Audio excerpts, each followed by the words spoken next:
श्रीमन्महागणाधिपतये नमः। श्रीसरस्वत्यै नमः। श्रीगुरुचरणारविन्दाभ्यां नमः।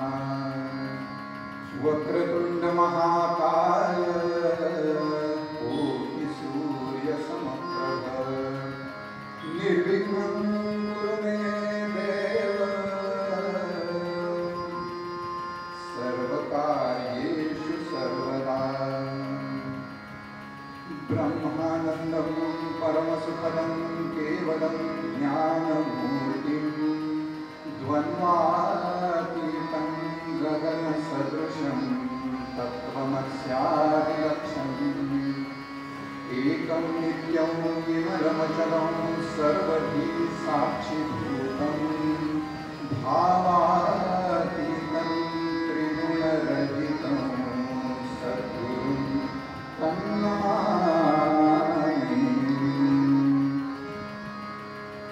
या कुन्देन्दुतुषारहारधवला या शुभ्रवस्त्रावृता या वीणावरदण्डमण्डितकरा या श्वेतपद्मासना या ब्रह्माच्युतशङ्करप्रभृतिभिर्देवैः सदा वन्दिता सा मां पातु सरस्वती भगवती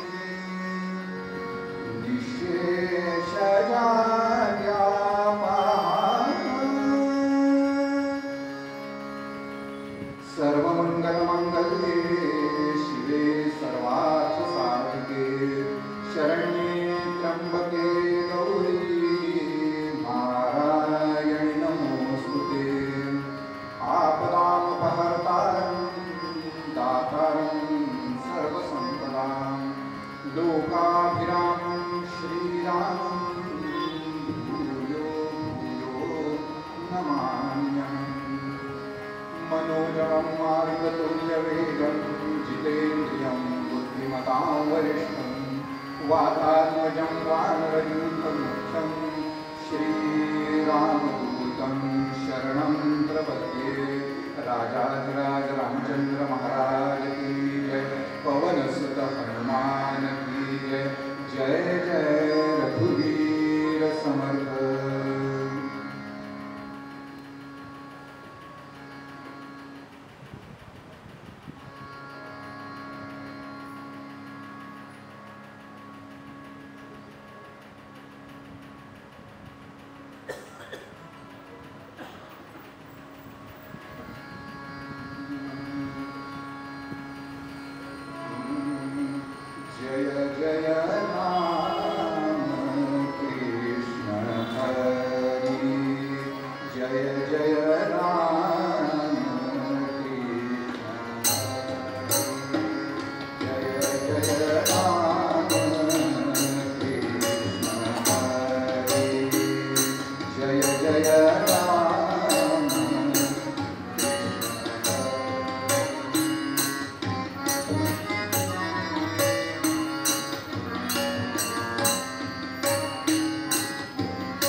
गणपती राघव राजा राम पतित पावन सीताराम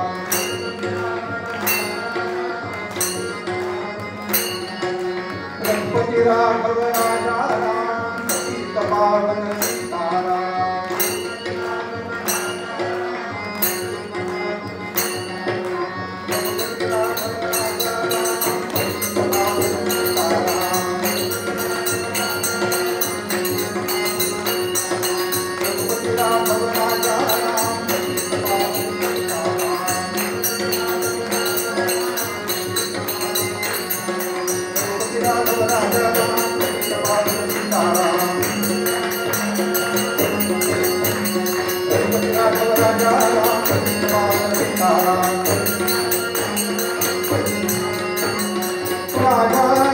रामचंद्र महाराज की पवन सुत हनुमान की भारत माता की गंगा माता की ओ माता की तुलसी माता की अपनी माता पिता की जय जय रघुवीर समर्थ।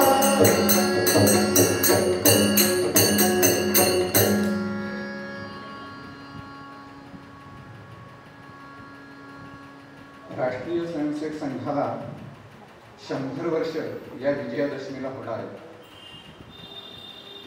त्यामुळे बरेच जण म्हणतात 100 भरली. कोणाची? देशद्रोह्यांची. राष्ट्रीय स्वयंसेवक संघ काय सांगतो की संघटनेसाठी संघटना आम्ही करणार. आणि पुन्हा आत्ताच सरसंघचालकांचं 3 दिवसाचं व्याख्यान झालं, आपण सगळ्यांनी ऐकलं. त्याच्यात त्यांनी सांगितलं की हे काही फार आम्ही नवीन वेगळं असं करतोय असं नाही. आम्ही फार काही वेगळं करत नाही आहोत. पूर्वसुरींनी हजारो वर्षांपासून हे करत आलेले आहोत. त्यालाच फक्त आम्ही जागृत केलं. प्रत्येकाच्या अंतःकरणात देशभक्तीचं स्फुल्लिंग असतंच. ते चेतवण्याचं काम फक्त आम्ही राष्ट्रीय स्वयंसेवक संघाच्या माध्यमातून करत असतो असं सरसंघचालकांनी म्हटलेलं आहे. साहजिकच आहे की पूर्वसुरींनी सुद्धा असं सांगितलेलं आहे. लोकांचा प्रश्न असतो कशावरून. त्याचसाठीचा आजचा हा अभंग कशावरून हे सांगण्यासाठी.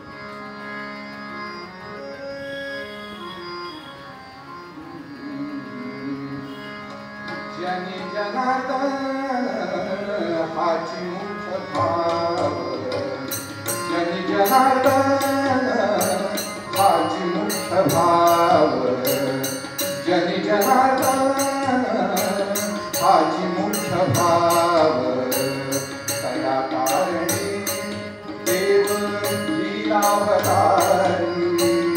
तया कारणी देव लीलावतारी.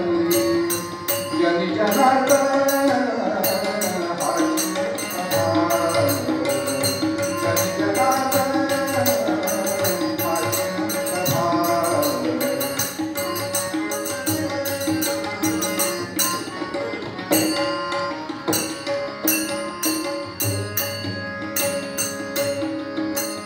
असुर दैत्य माजती आतंक या भूमीवरती. असुर दैत्य माजती आतंक या भूमीवरती. सज्जनास नागरिती नाना प्रकारे. सज्जनास नागरिती नाना प्रकारे. जनी जनार्दन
अभंग आहे. संत एकनाथ महाराज 500 वर्षापूर्वी होऊन गेले. म्हणजे 500 वर्षापूर्वी संतांचं संघटन व्हायला पाहिजे हे संतांना अभिप्रेत होतं. लोक विचारतात ना कशावरून, त्याच्यासाठी हा पुरावा. एकदा माझ्या मागून सगळ्यांनी आपण म्हणूया, म्हणजे काय होईल, शब्द सगळ्यांच्या व्यवस्थित लक्षात राहील. जनी जनार्दन हाची मुख्य भाव, तया कारणे देव लीलावतारी, असुर दैत्य माजती आतंक या भूमीवरती, सज्जनांस नागरिती नाना प्रकारे, कलियुगा माझी संघटन शक्ती, तरी चलावे मुक्ती निश्चयेसी, एका जनार्दनी संत संघटन शक्ती आराधन निरंतर, शक्ती आराधन निरंतर. पुंडलिक वरदा श्री ज्ञानदेव पंढरीनाथ महाराज की. शक्ती आराधन निरंतर. राष्ट्रीय स्वयंसेवक संघाचे सगळे प्रचारक काय सांगत असतात की आमचं संघटन काय आहे, नित्य सिद्ध शक्ती. काय वर्णन करतात सगळे, नित्य सिद्ध शक्ती. मग हे कुठून आलं, एकनाथ महाराजांच्या अभंगातूनच आलेलं आहे. शक्ती आराधन निरंतर. एकदा कधीतरी आम्ही संघटित झालो आणि मग पुन्हा विसरून गेलो नाही चालणार, कायम सतत सिद्ध असलं पाहिजे. म्हणून नमस्ते सदा वत्सल, सदा हा शब्द त्याच्यात खूप महत्वाचा आहे. सदा म्हणजेच निरंतर, सतत, सारखं सारखं, पुन्हा पुन्हा. या पुन्हा पुन्हा एकदा आठवण झाली. शिबिर होतं शाखेचं आमच्या इथे आगाशीमध्ये, आणि त्या आमच्या शिबिरातलं पद्य काय होतं तर, आज एकदा पुन्हा सिंहनाद होऊ दे, आज एकदा पुन्हा तुतारी फेरी वाजू दे, आज एकदा पुन्हा सिंहनाद होऊ दे, आज एकदा पुन्हा तुतारी फेरी वाजू दे. सगळी मुलं तिकडे म्हणायची. आणि शिबिर म्हणजे आपल्याला पूर्वीच्या 25-30 वर्षापूर्वीची शिबिर आठवा. कुठेतरी असा छोटासा हॉल असायचा, त्यातलाच एक भाग हा स्वयंपाकघर केलेला असायचं, त्यातलाच एक भाग बौद्धिक वर्गासाठीचा मंडप असायचा, त्यातलाच एक भाग छोटीशी अशी खोली करून अधिकाऱ्यांची उठण्या बसण्याची, झोपण्याची, निजण्याची वगैरे व्यवस्था असायची. अशा त्या याच्यामध्ये इथेच आचारी स्वयंपाक बनवत असायचे आणि त्या दिवशी ते शिरा बनवत होते. आणि आम्ही सहज काही कामासाठी आत गेलो, ते आचार्य गुणगुणत होते, आज एकदा पुन्हा पुन्हा पुन्हा पुन्हा पुन्हा. आणि ते खरोखरच पुन्हा पुन्हा जे आपला डाव होते तो त्या शिरामध्ये ठेवत होते. गमतीचा भाग आहे हा. तर पुन्हा पुन्हा सातत्याने सारखं सारखं आपल्याला जागृत का करावं लागतं याचा संघटना म्हणून विचार राष्ट्रीय स्वयंसेवक संघाच्या आद्य सरसंघचालकांनी केला. असुर दैत्य माजती आतंक या भूमीवरती, तो काय आजचा आहे का? त्या अमेरिकेतल्या 2 मोठ्या टॉवरवरती 25 वर्षापूर्वी ती 2 विमानं आदळली, तेव्हा त्या लोकांच्या लक्षात आलं आतंकवाद आतंकवाद आतंकवाद असं काहीतरी असतं. आणि आपल्या देशाने त्यांना सांगितलं, आम्हाला आतंकवादाविरुद्ध लढण्याचं तुम्ही शहाणपण शिकवण्याचं कारण नाही, कारण गेली हजारो वर्ष आम्ही तेच करतो. गेली हजारो वर्ष आम्ही काय करतो, तेच करतो. आता तुम्ही सगळीजण राष्ट्रीय स्वयंसेवक संघाची इतक्या वर्षाचं काम करणारी कार्यकर्ता मंडळी माझ्या पुढ्यात आहात. त्यामुळे काल मी हाच अभंग मालाडच्या राम मंदिरामध्ये मांडला. तिथली माझी रचना मला थोडी वेगळी करायला लागली आणि आज आता तुमच्या समोर मी वेगळं काय सांगणार आहे, कारण तुमच्याचकडून बऱ्याच जणांकडून मी हे सगळं शिकलेलो आहे. तर आता ठीक आहे, गुरुची विद्या गुरुला असं आपण म्हणूया. पुंडलिक हरिविठ्ठल आपल्या सगळ्यांना माहिती, मी मगापासून अशी मूठ वळतोय, बरोबर आहे की नाही. या बोटांचं एकमेकांचं भांडण झालं की प्रत्येक म्हणायला मी श्रेष्ठ, मी श्रेष्ठ, मी श्रेष्ठ, मी श्रेष्ठ. आणि मग या भांडणामध्ये सगळ्यांनी लक्षात घेतलं. आमचा म्हणाला की नाहीतरी तुम्ही येता जाता काम करायचं म्हटलं की ठेंगा दाखवताच ना, त्याच्यासाठी माझाच उपयोग होतो ना. मग दुसरे म्हणाले नाही नाही असं काही नाही. मग आमचा म्हणाला की नाही, दुसरा माझा चांगलं असलं की सुद्धा तुम्ही असं करता की नाही, म्हणजे दोन्हीसाठी माझा वापर करता, त्यामुळे मीच श्रेष्ठ आहे. मग हे जे बोट होतं तर्जनी, ते म्हणाला की कुणालाही पॉइंट आउट करायचं असेल, कुणाकडेही बोट दाखवायचं असेल, तुम्ही माझाच उपयोग करता की नाही. हो म्हणाला. आणि मधला पण म्हणाला की सगळ्यात उंच कोण आहे, तर आता असं नाही, मी खाली उभं राहिलो तरी सगळ्यात उंच मीच आहे, मला माहिती आहे. पण ऊंचा भया तो क्या भया, जैसे पेड़ खजूर न छाया फल लागे अति दूर. म्हणजे उंचपणात काही मोठेपणा आहे का, असं काही नाही. त्याच्यानंतर आहे अनामिका. अनामिकेने सुद्धा सांगितलं की तुम्हाला एखादं काही नसलं आवडलं की तुम्ही असं करून दाखवता की नाही, लहानपणी आम्ही करायचो असं. आणि त्याच्यानंतर शाळेत विशेषतः विद्यार्थ्यांना शिक्षक शिकवत असलेलं आवडत नसेल आणि त्याला बाहेर फिरून यायचं असेल तर तुम्ही माझाच उपयोग करता की नाही, असं कर्वे म्हणाले. म्हणजे इथे ती सोय तशी नाहीये. असं त्यांच्यात भांडण झालं आणि मग समजावणाऱ्यांनी समजावलं, अरे तुम्ही जर असे एक एकटे राहिला तर तुम्हा कधीच नाश पावाल. आणि तिकडे दगड ठेवलेला होता, सांगितलं तू उचलून दाखव, तू उचलून दाखव, तू दाखव, तू दाखव, कुणालाही जमलं नाही.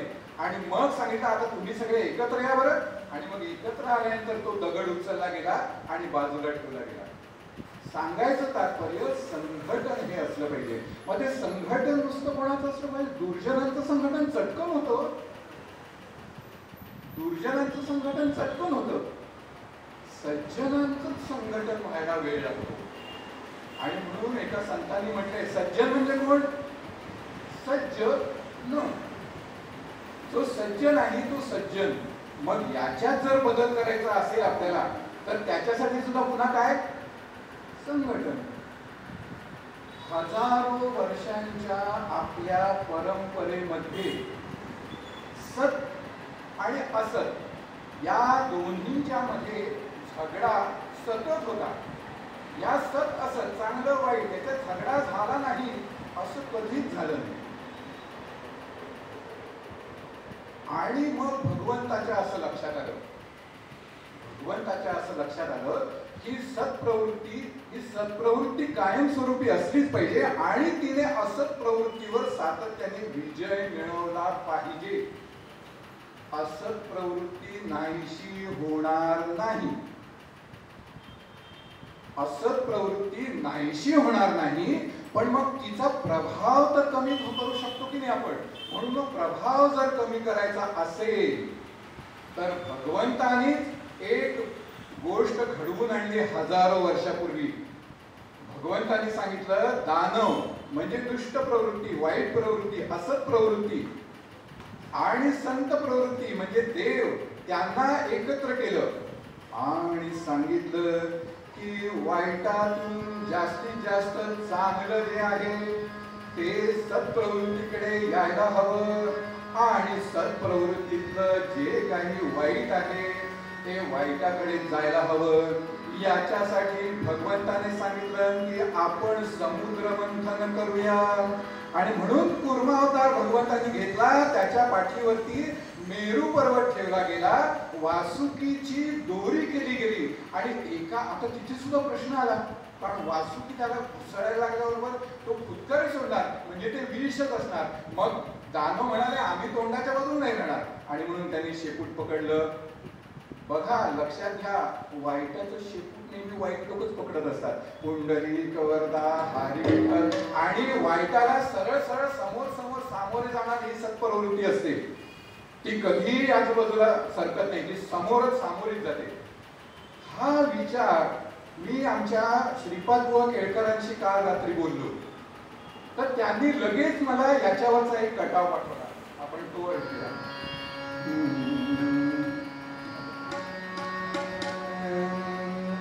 युद्ध सोडून संधी करावा, कलह सर्वथा सोडून जावा.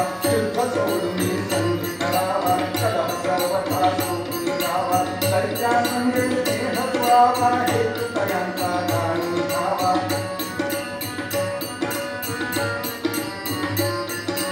समुद्र मंथन असुरा सुतवा, कलश सुधेचा देणी मिळवा. सुधा म्हणजे अमृत.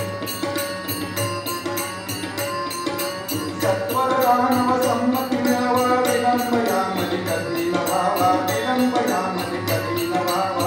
मंदराचला मंथा करुणी, गोरी स्तववा सुखी सदेवुनी.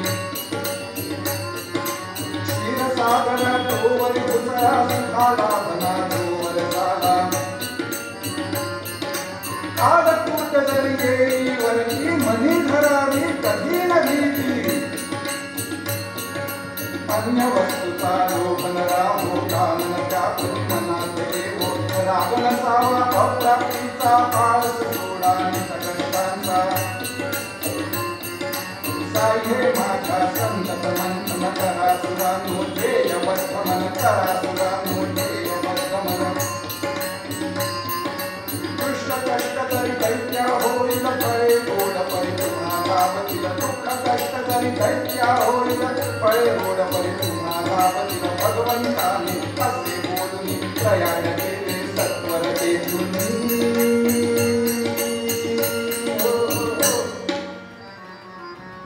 अशा तऱ्हेने मंथन झालं. त्यातून सगळ्यांना माहितीये कालकूट विष बाहेर आलं. ते भगवान शंकरांनी आपल्या कंठामध्ये धारण केलं. तिथून ते वर देखील येऊ दिलं नाही आणि खाली देखील जाऊ दिलं नाही. वाईट जे असतं ते पोटात देखील ठेवायचं नसतं आणि मुखाने तर कधीच बोलायचं नसतं. पुंडलिक वरदा हरी विठ्ठल. समुद्र मंथनातून जी रत्न बाहेर आली, त्या रत्नांचा लाभ साहजिकच आहे. मी मगाशी म्हटलं की वाईटाकडून जे चांगलं येतं ते नेहमी सज्जन शक्ती ठेवून घेत असते. आणि आपण सुद्धा म्हणतो ना की आपण आपलं चांगलं बघावं, त्यातून कुणी वाईट बोलत असलं तरी त्यातनं काय तो चांगलं आहे ते आपण घ्यावं, चांगलं तेवढं घ्यावं. असा लहान असताना शाळेमध्ये धडा सुद्धा होता, बहुतेकांना असेल तो, उदबत्ती आणि मेणबत्ती, तो छोटासा धडा. अशा तऱ्हेने हजारो वर्षांच्या परंपरेत पुराणामध्ये सुद्धा गणपती बाप्पाचं आपण पहिल्यांदा स्तवन करतो. कशासाठी स्तवन करतो? कारण त्यावेळेचे असुर दैत्य माजती आतंक या भूमीवरती. कोण होते ते? देवांतक नरांतकाने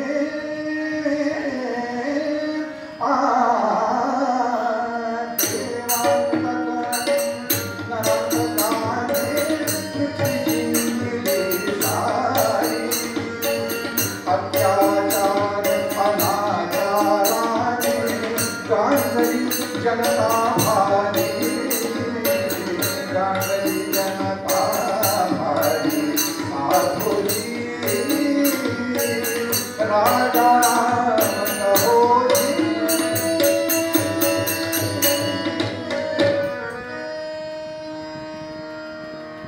देवांतक आणि नरांतक आणि पृथ्वी. आता सुद्धा काय वेगळं चाललं, बांगलादेशामध्ये काय वेगळं घडलं, नेपाळमध्ये काय वेगळं घडलं, तिथे रशिया युक्रेन का म्हणून भांडतायत, आणि तिकडे हमासमध्ये आणि इस्रायलमध्ये काय चाललेलं आहे बरं.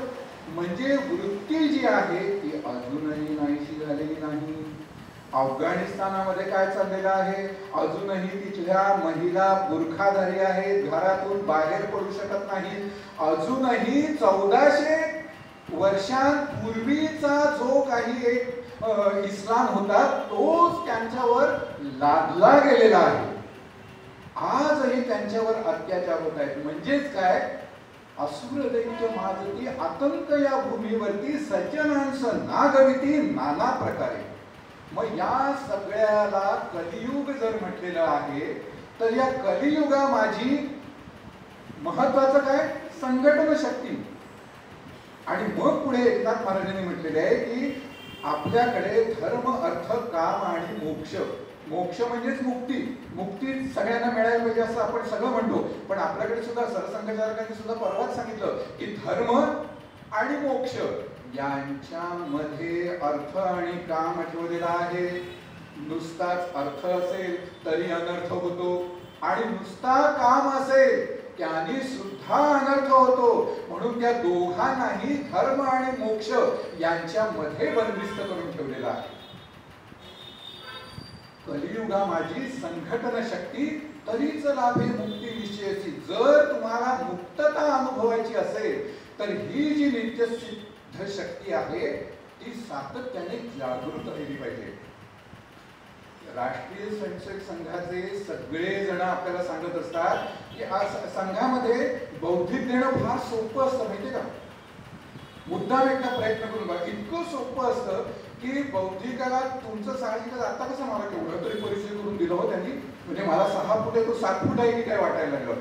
तर परिचय दिल्यानंतर तिकडे बाकी ते अमृतवचन असतं, सुभाषित असतं, मग वैयक्तिक गीत असतं, आणि वक्ता म्हणून आपण उभं राहायचं असतं. अत्यंत आत्मविश्वासाने पहिलं वाक्य उच्चारायचं असतं, परम पवित्र भगवा ध्वज आणि माझ्या आत्मीय स्वयंसेवक बंधूंनो, की तुम्ही बौद्धिकातला अर्धा अधिक जिंकलेलं असतं.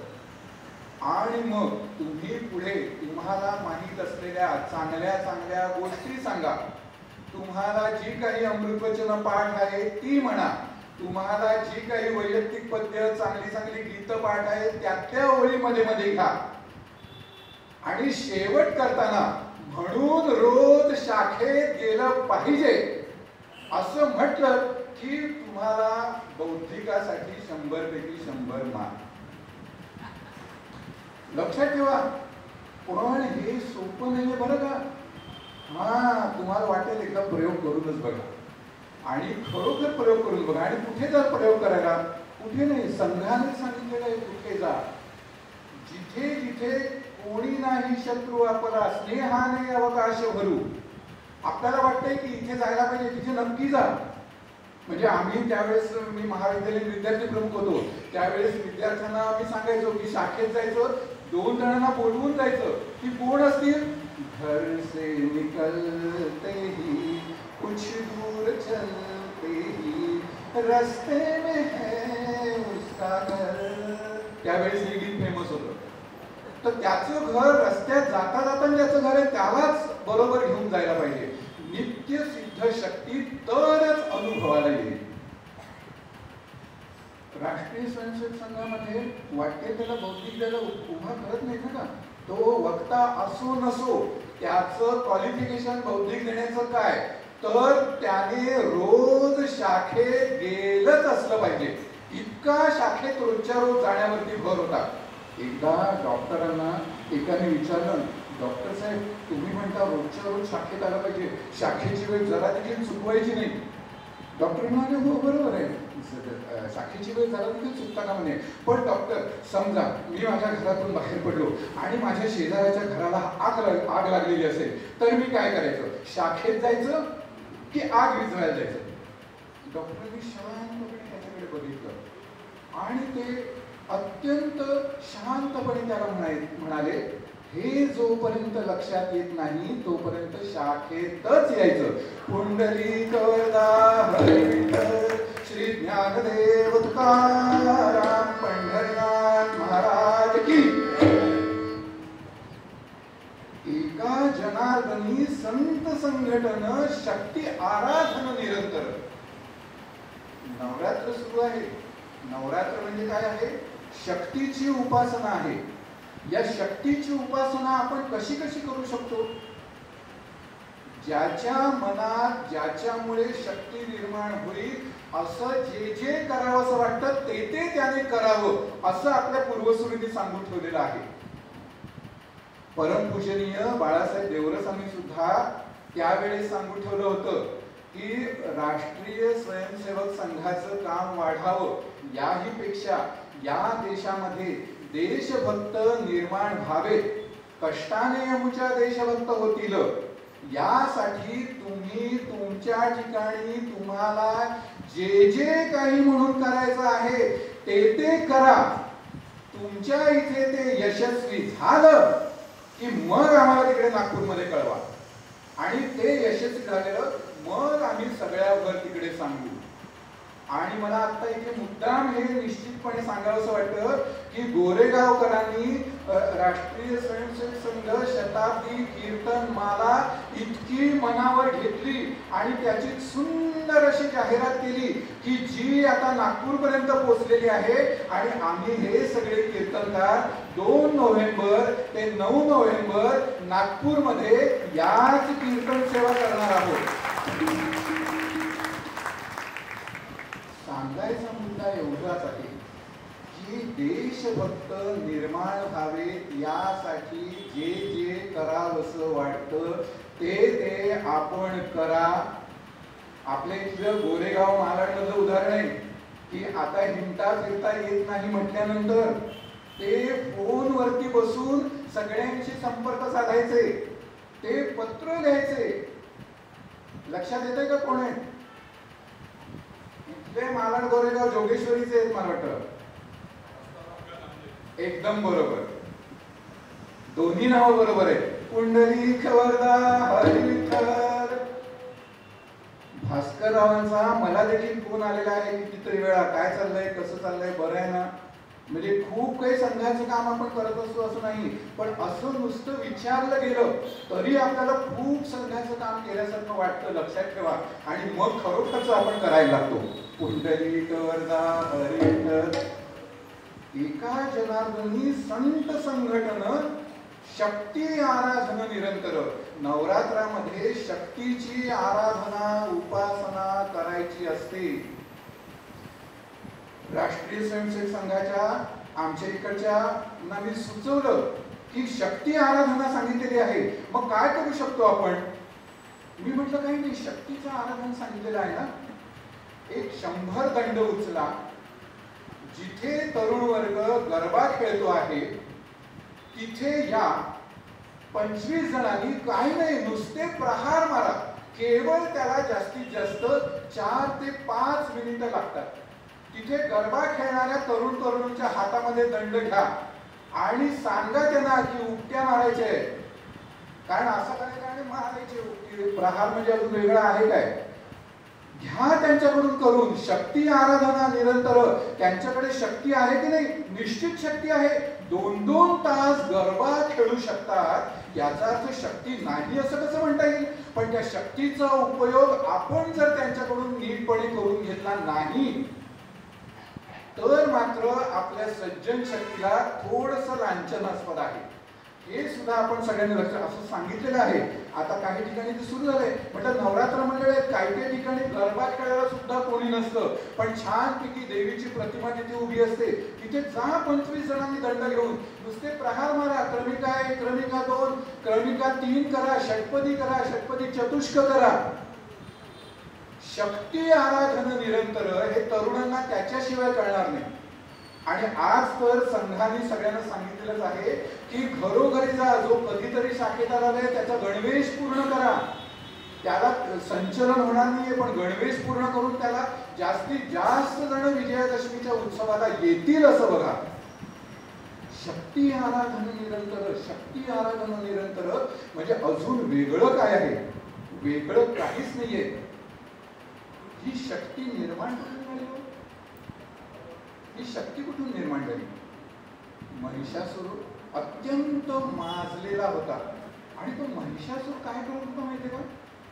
तो महिषासूर देव भरपूर युद्ध, जोरदार युद्ध व्हायचं.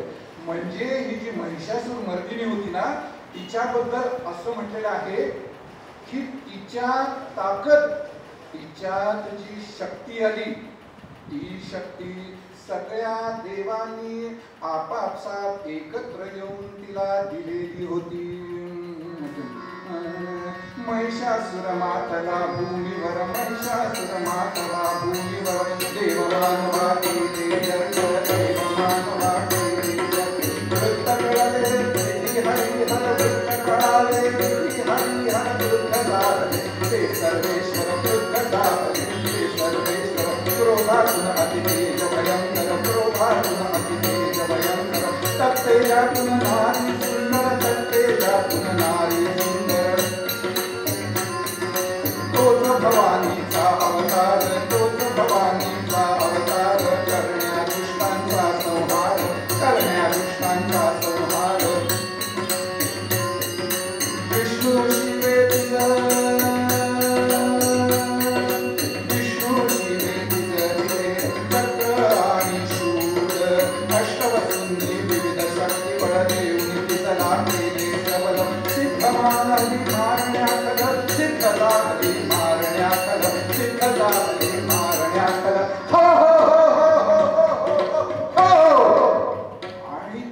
जगदंबेने, त्या महिषासुरमर्दिने त्या सर्व शक्तीनिशी त्या महिषासुराला ठार मारलं. त्या महिषासुराबद्दल असं सांगितलेलं आहे की देवी बरोबर युद्ध सुरू झाल्यानंतर तो कधी क्षणात मांजरीच्या रूपाने येईल, तो कधी क्षणामध्ये हत्तीच्या रूपात येईल, तो कधी क्षणामध्ये माजलेल्या डुकराच्या वेशात येईल, कधी माजलेल्या बैलाचं रूप घेईल. आणि ज्या क्षणी देवीने त्याला प्रत्यक्ष मारलं त्या क्षणी त्याचं रूप होतं महिषासुर, आणि म्हणून महिषासुरमर्दिनी असं तिचं नाव होतं. पण हिला शक्ती कोणी दिली होती? विष्णूंनी आपलं चक्र सुदर्शन तिला दिलेलं होतं. शंकरांनी आपला त्रिशूळ तिला दिलेला होता. आणि बाकीच्या सगळ्या देवदेवतांनी आपल्या ज्या काही शक्ती होत्या त्या सगळ्या शक्ती तिला दिलेल्या होत्या. आपल्याकडे महिला वर्गाला विशेष करून माहितीये की रोजची देवी वेगवेगळी आहे. आजची देवी कोणती आहे? निळ्या रंगाच्या साड्या सगळ्याजणी घालून आलेल्या आहेत, बरोबर आहे. पण देवी कोणती आहे आजची? ठीक आहे, गृहपाठ देतात ना तसा गृहपाठ. पुंडलीकरदा हरिठ्ठल. उद्याची लक्षात ठेवा, कदाचित उद्याचे बुवा बसले तिकडे मागे विचारतील तुम्हाला. पुंडलीकरदा हरिठ्ठल. आणि अशा तऱ्हेने शक्तीची आराधना ही सतत करत राहिलं पाहिजे.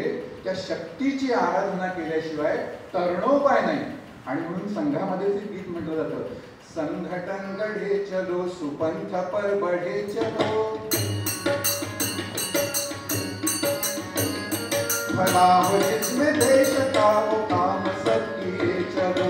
संघटन गढे चलो सुपंथ पर बढ़े चलो, भला हो जिसमें देश का वो काम सब किए चलो.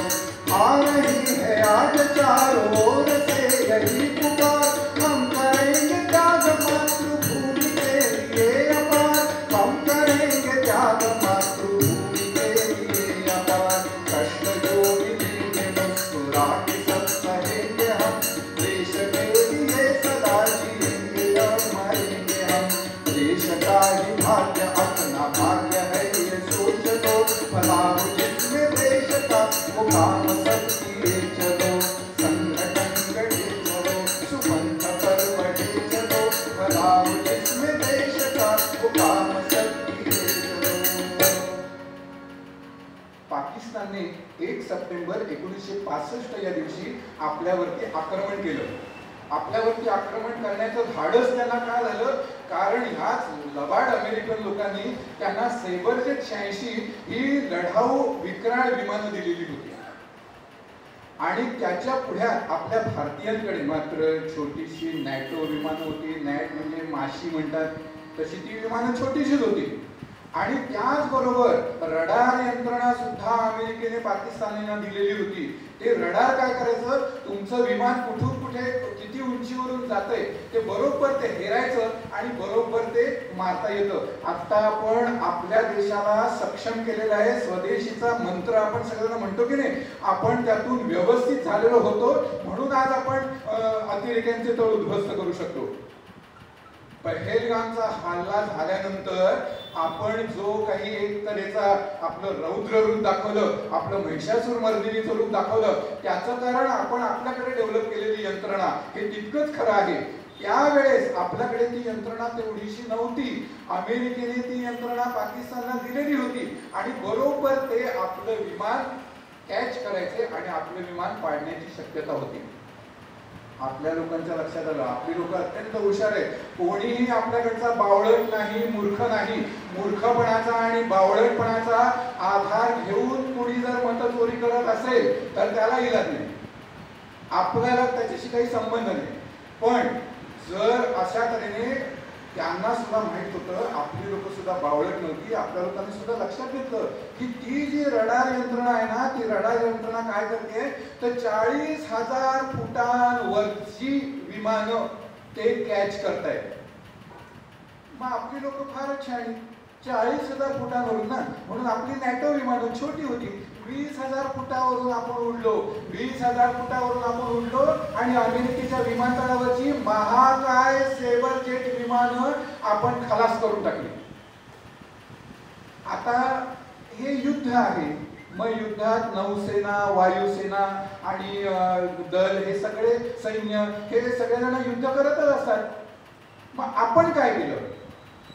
आपण त्यावेळेस संघटित झालो का? दुसऱ्या महायुद्धामध्ये फ्रान्स हरलं. याचं कारण असं सांगितलं जातं की फ्रान्सचे सैनिक होते ते युद्धभूमीवरती लढत होते, पण फ्रान्स मधली बाकीची जी सगळी जनता होती ही ऐशारामामध्ये होती, नाच गाण्यामध्ये मशगूल होती. म्हणजे सैनिकांना लाज वाटायला लागली की कोणासाठी आम्ही आमचं रक्त सांडतोय. पण सुदैवाने आपल्या देशात असं कधीही झालेलं नाही. सैन्य युद्धभूमीवर लढत नसलं तरी सुद्धा आपल्याकडे छोट्या गावांमधून सैनिकांना राख्या पाठवल्या जातात. दिवाळीचा फराळ पाठवला जातो की नाही? नसेल तर जा पाठवा आता, म्हणून ती आठवण करून दिली. पुंडलिकवरदा हरिविठ्ठल. आमच्या विरार गावातून माझी पत्नी आहे, ही कॉलेजमध्ये प्राध्यापिका आहे. दरवर्षी ती जवळजवळ 200 ते 300 राख्या आणि याचं सैन्याला पाठवत असते. सांगायचा मुद्दा, सर्वसामान्य लोक आपली काय करत होते?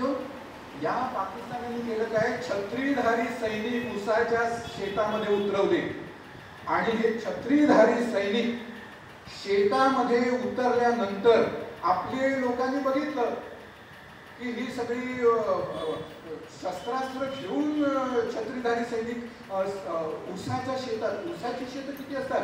7 फूट उंच कमीत कमी ऊस असतो. म्हणजे माझ्यापेक्षा अजून फुटभर वरती. म्हणजे माझ्यासारखा 6 फूट माणूस सुद्धा त्या उसाच्या शेतामध्ये लपू शकतो. मग त्या सगळेजण लपले, त्या तिथे उतरले आणि तिथे लपले. आपल्या सगळ्या पंजाबच्या शेतकऱ्यांनी ते बघितलं. सीमेवरच्या सगळ्या गावांच्या हे लक्षात आलं. काय केलं त्यांनी एक गोष्ट केली, उसाचं शेतच पेटवून दिलं.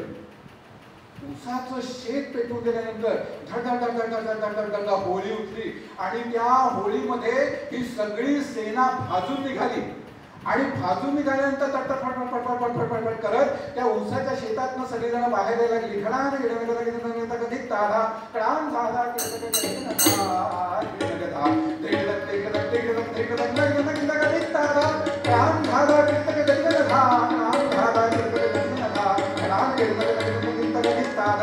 हे जे पळत सैनिक यायचे ते पळत सैनिक असल्यामुळे बाहेर यायचे.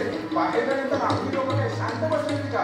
दंड हातामध्ये, कृपाण हातामध्ये, दगड गोपडी हातामध्ये घेऊन, त्रिशूळ कृपाण हातामध्ये घेऊन होती.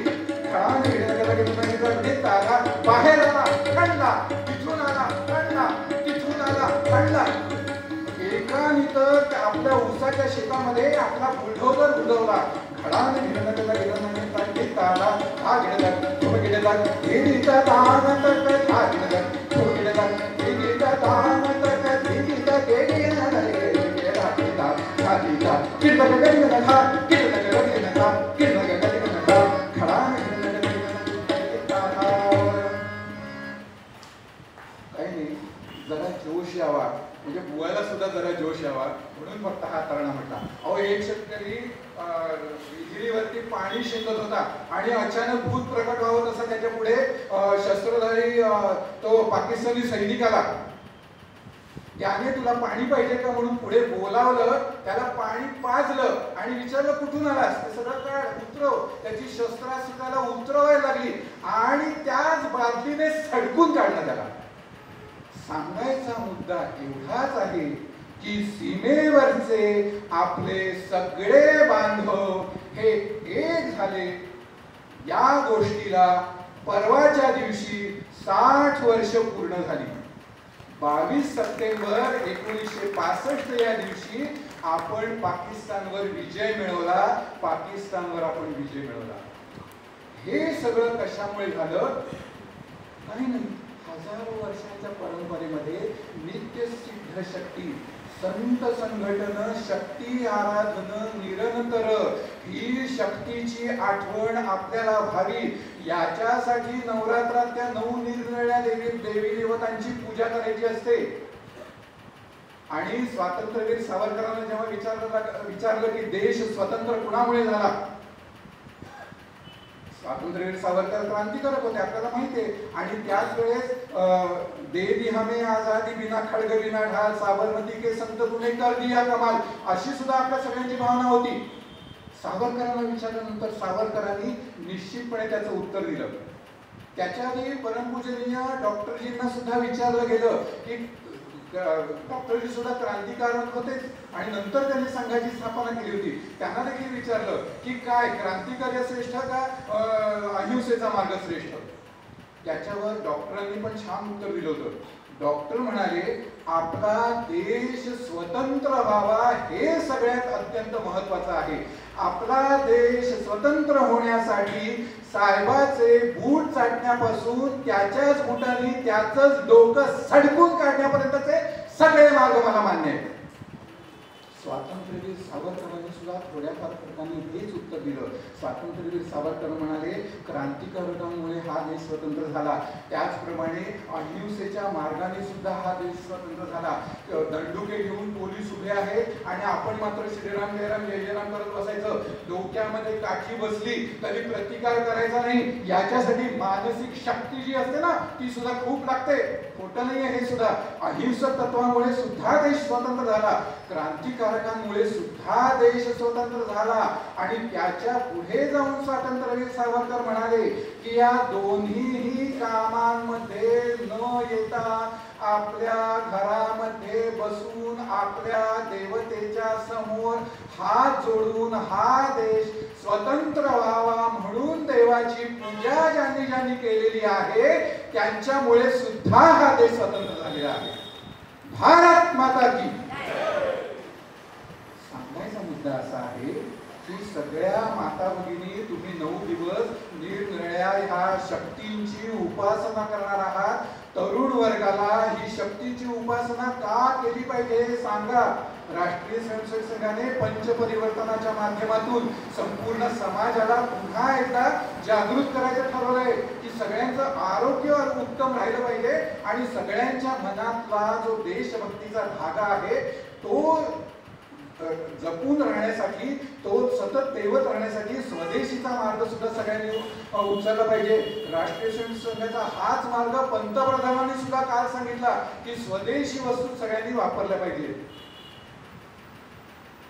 तर आपल्याला तरुणोपाय आहे आणि हेच संघटनेचं सूत्र ज्या थोर थोर ऋषी मुनी संतांच्या माध्यमातून राष्ट्रीय परवा सरसंघटकांनी सांगितलं ना की आपण आरती म्हटल्यानंतर देवे म्हणतो.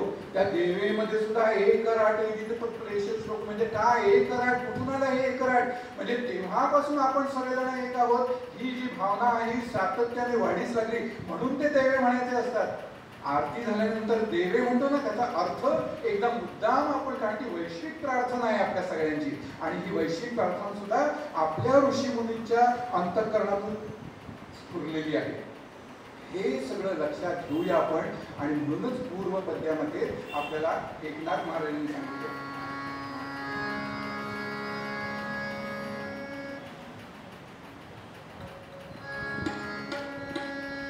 जनी जनार्दन हाची मुख्य भाव, जनी जनार्दन हाची मुख्य भाव, तया कारणी देव लीलावतारी, तया कारणी देव लीलावतारी, जनी जनार्दन हाची मुख्य भाव, जनी जनार्दन हाची मुख्य भाव, एका जनार्दनी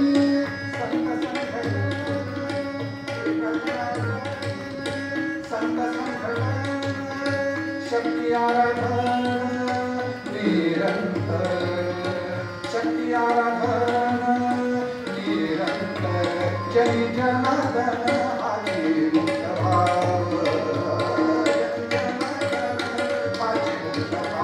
जय जनार्दन हाची मुक्त भाव.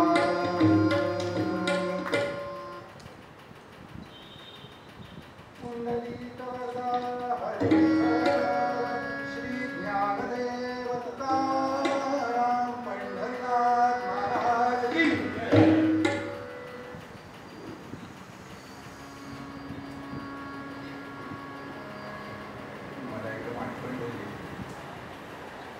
अमृत महोत्सवी, देशाच्या अमृत महोत्सवी वर्षामध्ये रमेशजींनी सर्व सक्षमच्या त्यांच्या सर्व साथीदारांच्या समोर माझं कीर्तन आयोजित केलेलं होतं आणि मी असाच त्याची नटून फुटून गेलेलो होतो.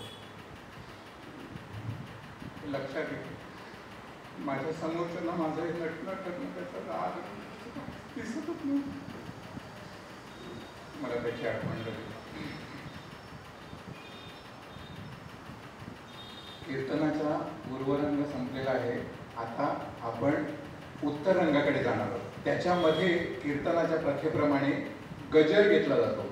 आजपर्यंत आपण सगळ्यांनी रामाचा गजर ऐकलाय, कृष्णाचा गजर ऐकलाय, दत्ताचा गजर ऐकलेला आहे, देवीचा गजर ऐकलेला आहे, समर्थांचा गजर ऐकलाय, गजानन महाराजांचा गजर ऐकलाय. पण आज आपण गजर करणार आहोत या सगळ्यांना जिने जन्माला घातलं त्या भारत मातेचा. साधे सोपे शब्द आहेत. भारत माता, भारत माता, जगत जननी हे भारत माता, भारत माता, भारत माता, विश्वगुरु हे भारत माता, भारत माता, भारत माता, नमस्ते सदा भारत माता.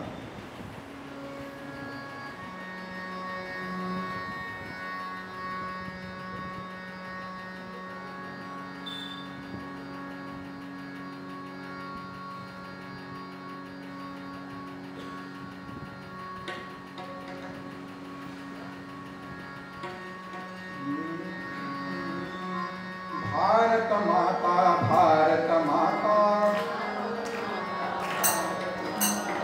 भारत माता, भारत माता, जगत जननी हे भारत माता, भारत माता, भारत माता, विश्वगुरु हे भारत माता, भारत माता, भारत माता, नमस्ते सदा भारत माता, भारत माता, भारत माता, जगत गुरु हे भारत माता, भारत माता, भारत माता, विश्वजननी हे भारत माता, भारत माता, भारत माता, नमस्ते सदा भारत माता,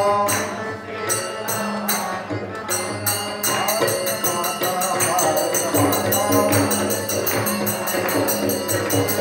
जगत जननी हे भारत माता, विश्वगुरु हे भारत माता, नमस्ते सदा भारत माता.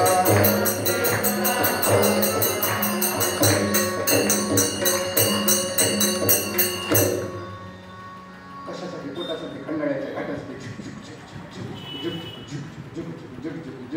रेलगाडी, रेलगाडी, रेलगाडी, झुक झुक झुक झुक झुक झुक झुक झुक झुक झुक झुक. तुम्हाला येईल कसं वाटलं? रेलगाडी, रेलगाडी, रेलगाडी, झुक झुक झुक झुक झुक झुक झुक. बीच वाले स्टेशन बोले रुक रुक रुक रुक रुक रुक रुक रुक. रेलगाडी. आपण सगळ्यांनी हे अशोक कुमारांनी म्हटलेलं गाणं लहानपणी नक्कीच ऐकलेलं होतं. काही फार नाही. कीर्तनाची सुरुवात किंवा आख्यानाची सुरुवात थोडीशी रंजकतेने व्हावी असं कीर्तनातलं एक म्हणून जरा गंमत. तर त्या रेल्वे गाडीतून एक व्यक्ती चाललेली होती. तिच्या हातामध्ये कागद होते, पेन्सिल होती, पेन होतं, 2-3 रंगाची देखील पेन होती आणि ती व्यक्ती गाडीमध्ये आपल्या सहप्रवासी होते, त्यांची चित्र रेखाटत होती. पण गाडी आपली धावत होती, झुक झुक झुक झुक झुक झुक झुक झुक गाडी धावत होती. आणि अचानक त्या व्यक्तीने खिडकीतून बाहेर बघितलं. बाहेर बघितल्यानंतर दूरवर दूरवर त्यांना डोंगराचे सुळके दिसले. पण ते डोंगराचे सुळके जरी दिसले दिसते तरी काहीतरी त्याच्यामध्ये वेगळं आहे हे त्या व्यक्तीच्या लक्षात आलं. आणि साहजिकच आहे, त्या सहप्रवाशांमध्ये चर्चा सुरू झाली. कारण त्यावेळी जवळजवळ 50 वर्षांपूर्वी रेल्वेतून किंवा लोकलमधून प्रवास करताना लोक एकमेकांशी गप्पा मारायची, मोबाईल हातात घेऊन नाही उभे राहायची. पुंडलिक वरदा हरी विठ्ठल. आज लोकलमध्ये भयानक गर्दी असते आणि प्रत्येकाला इतरांशी न बोलता मोबाईलवर ज्याचा व्हिडिओ कॉल आलेला असतो त्याला मी कसा गर्दीत लोंबकळत उभा आहे दाखवण्याची हौस असते. त्यावेळेस तसं नव्हतं. ते सहप्रवासी एकमेकांशी गप्पा करायचे, एकमेकांशी सुखदुःखाच्या गुजगोष्टी करायचे. खूप काही त्यांची एकमेकांची ओळख असे, कित्येक जण कुणाला माहीतच नसायचं पण एवढी मैत्री व्हायची. म्हणजे आताच्या वेळेस फारच कमी वेळेस जवळजवळ 15-18 तासांचा प्रवास असेल तर फारच कमी लोक एकमेकांशी संपर्क साधतात आणि एकमेकांचे फोन नंबर घेतात. त्यावेळेस ती पण परिस्थिती नव्हती. त्यांनी त्या व्यक्तीला विचारलं की ते काय आहे. ओ बाबूजी, ओ तो भीमबेटका. भीमबेटका वो क्या होता है, वो क्या होता है म्हटल्यानंतर त्यांनी सांगितलं की तिकडे गुहा आहेत, त्या गुहांमध्ये चित्र आहेत. मग तुम्ही कधी गेलाय तिथे? नाही बाबा, आम्ही नुसतं कानाने ऐकलेलं आहे. पण त्या गुहा आहेत आणि त्या गुहांमध्ये चित्र आहेत हे ऐकल्यानंतर त्या चित्र काढणाऱ्या गृहस्थाने आपलं सगळं सामान आवरलं आणि त्यांना विचारलं तिथे जायचं काय म्हणजे आता गाडी कुठच्या स्टेशनवर थांबणार पुढे? गाडी आता 2 तास कुठेही मध्ये थांबणार नाहीये. अरे मग तिथे जायला तुम्ही कुठच्या गावचे? ते म्हणाले आम्ही त्या पायथ्याच्याच गावचे. अरे मग त्या पायथ्याच्या गावचे मग तुम्ही कसे उतरणार? तर म्हणाले काही नाही, इथे थोड्या वेळाने गाडीला असं केवढं तरी मोठं वळण आहे आणि ते वळण घेण्यासाठी गाडी हळू होते आणि त्या गाडीच्या वेग कमी झाल्याचा आम्ही उपयोग करतो आणि गाडीतून अक्षरशः उड्या मारतो. या गृहस्थाने सुद्धा ठरवलं यांच्या पाठोपाठ भराभरा शितापिने त्यांची रोजच्या सवयीने त्यांनी उड्या मारल्या. म्हणजे आम्ही रोज विरार मुंबई अपडाऊन करणार आहे, आम्ही कसे करतो? गाडी येते तोपर्यंत आम्ही आतमध्ये गेलेलो पण असतो. किंवा उतरायचं असेल तर गाडी स्टेशनवर येते तोपर्यंत आमच्यातले 25 जण उतरलेले सुद्धा असतात. म्हणजे माझे मामा एकदा म्हणाले की मला असं वाटलं की मी आता इथून उतरून त्या गाडीतून तिकडे निघून जातो की काय, पुंडलिक वरदा हरी विठ्ठल. तर गाडीतून शिताफीने त्या व्यक्तीने उडी मारली. साहजिकच आहे, रोजचा प्रवास करणाऱ्यांची उडी आणि या व्यक्तीची उडी याच्यात फरक पडणारच. आणि त्यामुळे ती व्यक्ती धडपडली, खरचटली, हातातलं सामान सगळं विखुरलं गेलं. पण त्या सहप्रवाशांनी ते सगळं सामान गोळा करून दिलं. पण त्या उडीला देखील तितकंच महत्व आहे जे स्वातंत्र्यवीर सावरकरांनी मार्सलीसच्या बंदरामध्ये त्या बोटीतून उडी मारली होती, तितकंच महत्व या ही गोष्टीला आहे. कारण याच गोष्टीमुळे काय सिद्ध झालं? विदेशी मानव जबर रहता था पशु जैसा जंगल में. विदेशी मानव जबर रहता था पशु जैसा जंगल में. संस्कृति का समर्थ जीवन था अपने संभल में. संस्कृति का समर्थ जीवन था अपने संभल में. इस समाज को दिया मनुष्य ने जगत गुरु का स्थान. इस समाज को दिया मनुष्य ने जगत गुरु का स्थान. इस समाज को दिया मनुष्य ने जगत गुरु का स्थान. लगेच नाही थांबाय, लक्ष द्यायचं. आणि कीर्तनात साथ करायची सोपं नसतं बरं का. कारण बुवा कुठच्या वेळी काय गायले बुवालाच माहित नसतं. पुंडलिक वरदा हरी विठ्ठल. विदेशी मानव जब रहता था पशु जैसा जंगल में. संस्कृती और समर्थ जीवन था अपने संभल में. पण ह्याचा कुठेतरी विसर पडलेला होता आपल्या लोकांना आणि त्याची आठवण जागतिक स्तरावरती हे सगळं निदान ह्यांच्याकडे वेगळ्या दृष्टीने बघितलं पाहिजे हा संदेश शिकागोच्या सर्व धर्म परिषदेमध्ये स्वामी विवेकानंदांनी दिलेला होता. त्याचा पुढचा भाग जवळजवळ हा 70 वर्षांनी झालेला होता. आणि म्हणून मार्सेलिसच्या त्या बंदरातल्या उडीनंतर ही उडी सगळ्यात गाजली ती यासाठी. अग्निरथातून टाकली उडी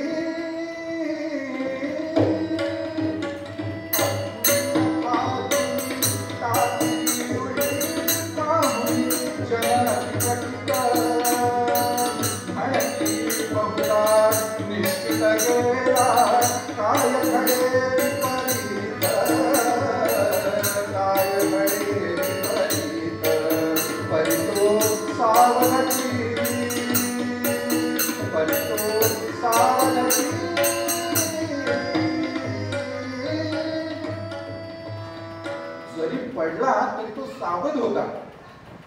कारण ही धावत्या रेल्वे गाडीतून मारलेली उडी होती. ती उडी आपल्या देशाला उन्नतीकडे नेण्यासाठी होती. पुढचे पाऊल पुढेच टाका याचा अर्थ असं सुद्धा नव्हे. पुढचं पाऊल पुढे टाका म्हणजे मागचं पाऊल उचलून पुढे टाकायचं असतं. तेव्हा पुढचं पाऊल त्याला म्हणतात. ती जी उडी होती त्याच्यामुळे त्या गती मिळाली. आणि ही गती मिळावी यासाठी ज्यांनी ती उडी मारलेली होती त्यांचं नाव होतं विष्णू श्रीधर वाकणकर, की ज्यांना आपण सर्वजण हरिभाऊ वाकणकर या नावाने ओळखतो. या इथे सगळ्या प्रचारकांची चित्र लावलेली आहेत. मगाशी मी बघितलं होतं त्यांचं चित्र. पण ठीक आहे, आपल्याकडे जाहिरात सगळ्यांकडे पोहोचलेली आहे. त्या जाहिरातीवर हरिभाऊंचं छायाचित्र आहेच. आहे ना इथे. हा बघितलं होतं कुठेतरी. पुंडलिक वरना हरिभाऊ तिथे भीमबेटका तिथे चला म्हणाल्याने तिकडे निघाले. निघाल्यानंतर अहो माणूस रेल्वेमध्ये बसलेला आहे आणि वाटेमध्ये ते स्थळ तिथे जायचं म्हणून उतरून गेला. आत्ताच्या काळामध्ये घरच्यांनी केवढी काळजी केली असती. काय होईल, कसं होईल, काय होईल, कसं होईल. महिला वर्गाने निश्चित देवापुढे दिवा लावला असता की ते लवकर घरी परत यावेत. घरी येण्यासाठी त्यांना मार्ग सापडावा. आणि म्हणून अजून काय काय उपडं घालून ठेवतात वगैरे काय काय आहे तुम्हाला जास्त माहिती माझ्यापेक्षा. पुंडलिक वरदा हरिविठ्ठल. पण ते तिकडे त्या दृष्टीने त्याच दिशेने चालत गेले. याचं कारण एकच होतं. ध्येय पूर्ण हे अवघे जीवन मातृभूमीच्या पदकमलावर. ध्येय पूर्ण हे अवघे जीवन मातृभूमीच्या पदकमलावर. ध्येय पूर्ण हे संपूर्ण जीवन देशासाठी समर्पित केलेला तो राष्ट्रीय स्वयंसेवक संघाचा प्रचारक होता. आणि तिथून ते भीमबेटका काय म्हणत. भीमबेटका म्हणजे काय नाही, त्या भाषेमध्ये आपल्या भाषेत म्हणायचं झालं तर बेटका म्हणजे बैठक. आपण म्हणतो की नाही बैठक ही ठाम असली पाहिजे. आणि म्हणून संघामध्ये बैठकावर बैठका होत असतात. आणि एकदा एक जण वैतागले, म्हणाले हो किती बैठका होतात, काम कधी करायचं आम्ही. तर त्याच्यावर प्रमुख म्हणाले ठीक आहे, हे ठरवण्यासाठी सुद्धा आपण एक बैठक घेऊ. पुंडलिक वरदा हरिविठ्ठल. भीमबेटका म्हणजे बैठक. भीमाने जिथे बैठक मारली तिथे भीमबेटका. तिथे काय होतं, तिथे गेल्यानंतर रस्ता काही साधा सोपा होता. त्या गावकऱ्यांनी सांगितलं आम्ही महिने कधी तिकडे जात नाही. तिकडे काय आहे काय नाही आम्हाला माहित नाही. तिकडे हिंस्र श्वापद असू शकतील. कोणत्या क्षणी कोणतं श्वापद बाहेर येईल तुमच्यावर हल्ला करेल हे आम्हाला काही माहित नाही. पण एकदा निश्चय केलेला होता पक्का.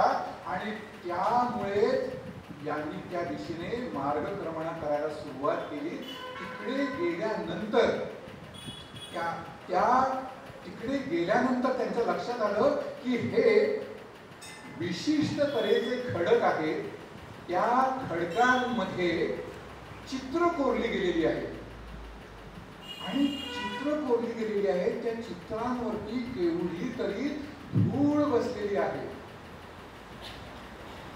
आणि आई जशी आपल्या लेकराच्या डोक्यावरून अत्यंत मायेने हात फिरवते, तितक्या ममतेने, तितक्या मायेने हरिभाऊंनी त्या चित्रांवरची धूळ स्वच्छ केली. आणि ती धूळ स्वच्छ केल्यानंतर त्यांच्या असं लक्षात आलं की बाप रे, काय हा अनमोल ठेवा आहे, हा अनमोल ठेवा आपण सगळ्यांच्या पुढे आणलाच पाहिजे. आणि त्याच्यानंतर सातत्याने 17 वर्ष ते तिकडे भीमबेटकामध्ये जात होते. त्याचे त्यांनी सगळे प्रबंध वगैरे निर्माण केले. तिकडे जात असताना सुद्धा त्यांनी काय ठरवलं, सकाळी सुट्टीच्या दिवशी, कारण ते नोकरीला होते म्हणजे काय होतं की त्यांनी त्यांचं पदवीचं शिक्षण पूर्ण केलेलं होतं. पदवीचं शिक्षण पूर्ण केल्यानंतर हा तरुण तडफदार आज राष्ट्रीय स्वयंसेवक संघाचा प्रचारक म्हणून बाहेर पडला. मूळचा हा धारचा निमज गावचा. 4 मे 1919 या दिवशी त्यांचा जन्म झालेला होता. आणि त्या तिथे राष्ट्रीय स्वयंसेवक संघाच्या संपर्कात आल्यामुळे परम वैभवम नेतुम एतत् स्वराष्ट्रम, या राष्ट्राला वैभव संपन्न करण्यासाठी मी स्वतः कटिबद्ध झालेलो आहे, ही प्रतिज्ञा घेतलेली होती. 11 वर्ष शिक्षण पूर्ण झाल्यानंतर ते प्रचारक म्हणून होते. प्रचारक म्हणून ते थांबले आणि थांबल्यानंतर त्यांनी पदव्युत्तर शिक्षण घेतलं. त्याच्याही पुढचं शिक्षण घेतलं आणि विक्रम विद्यापीठामध्ये उज्जैनच्या त्यांनी तिथे नोकरी पत्करली आणि रिटायर होईपर्यंत, निवृत्त होईपर्यंत ते तिथे नोकरी करत होते. मग नोकरी करताना काय, सुट्टीच्या दिवशी सकाळी आपली बॅग पाठवली की आजकालची तरुण मंडळी आहेत ना, ती सगळी मोटरसायकलवरती कुठे काय नाही चालू फिरून येतात. आणि मग मोटरसायकलवरून ही रपेट म्हणजे पार विरारपासून पुण्याला सुद्धा जाऊन येतात आमच्या इकडची. कुंडली खबरदा हरी विठ्ठल, तशी ह्यांनी पाठीवरती घेतलं. बरोबर काय, वजन पण जास्त असता कामा नये.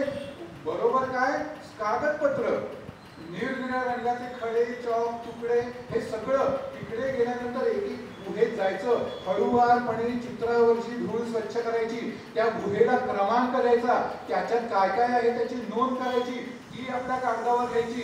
पुढच्या गुहेत जायचं. सकाळी सर्वात प्रथम तिकडे 8:30 पावणे 9 पर्यंत पोचायचं.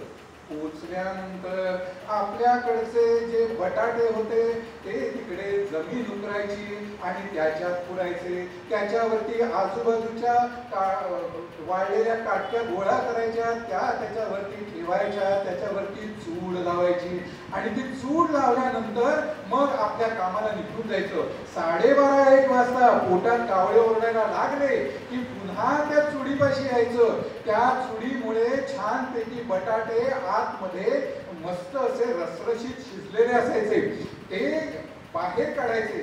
त्याच काटक्या कुट्यांवर जवळून आणलेल्या कणकेचे रोट भाजायचे.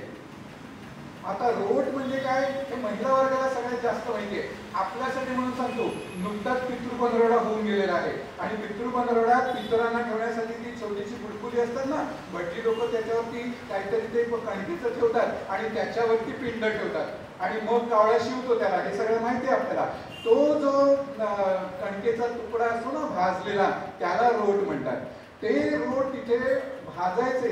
जवळ तिखट मीठ असेल ते त्या बटाट्यांमध्ये कुस्करून घालायचं. बटाटे दरवेळेस शिजलेले असतीलच असं नाही, तरी सुद्धा ते कुस्करून तिखट मीठ घालायचं त्या भाजलेल्या रोटवरून. ते सगळं आनंदाने, कुठचीही तक्रार न करता. लगेच भगिनी वर्ग इकडे पुरुष वर्गाकडे बघायला काय, नाही तर बघा आमच्याकडून काही जास्त झालं की कसं तुम्ही हे करता, जरा शिका त्यांच्याकडून. पुंडलिक वरदा हरी विठ्ठल. तर अशा तऱ्हेने ते सगळं कायचं, पोटाची आग शांत करायची, पुन्हा कामाला लागायचं. 5:15ला सूर्य कळला की त्याचं एक तऱ्हेची जी वेगळं एक वातावरण निर्माण होत असतं, प्रहर बदललेलं आपल्या सगळ्यांना देखील कळून येतं, प्रहर बदललेलं. फक्त त्याची जाणीव आपल्याला दरवेळेस होतेच असं नाही. ती जाणीव झाली की खाली उतरायचं, पुन्हा आपल्या गावी, पुन्हा आपल्या नोकरीला सुरुवात. असं 17 वर्ष त्यांनी केलं. आणि 1963 साली जेव्हा त्यांना पहिल्या प्रथम ते अमेरिकेला गेले आणि अमेरिकेला गेलेले असताना 63 नाही 66 साली त्यांना अमेरिकेत जायची संधी मिळाली. अमेरिकेत गेल्यानंतर त्यांना खिशात फक्त $50 म्हणजे त्यावेळेचे $250 फक्त त्यांच्याकडे होते. ते घेऊन म्हणजे स्वामी विवेकानंदांची तुलना यांच्याशी करावी. विवेकानंदांचं सुद्धा काही नव्हतं जेव्हा ते तिथे पोचले तेव्हा. तसंच हे तिथे पोचले तोपर्यंत पैसे खर्च झाले होते.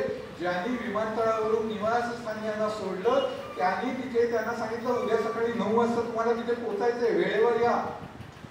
तेव्हा यांनी नाईलाजाने सांगितलं अरे कसा येऊ, किती किलोमीटर लांब आहे, तुम्हाला 7 मैल लांब आहे. तर ते एवढं लांब आहे म्हटल्यानंतर म्हणाले माझ्यावर पैसे नाही आहेत आणि म्हणून त्यांनी $20 दिले, मला तिकडे आल्यानंतर परत द्या, तुम्हाला पाकिट मिळेल तेव्हा मला परत द्या. हे सांगितल्यानंतर हो म्हणाले आणि मग दुसऱ्या दिवशी पहाटे लवकर उठले आणि चालत तिथपर्यंत गेले.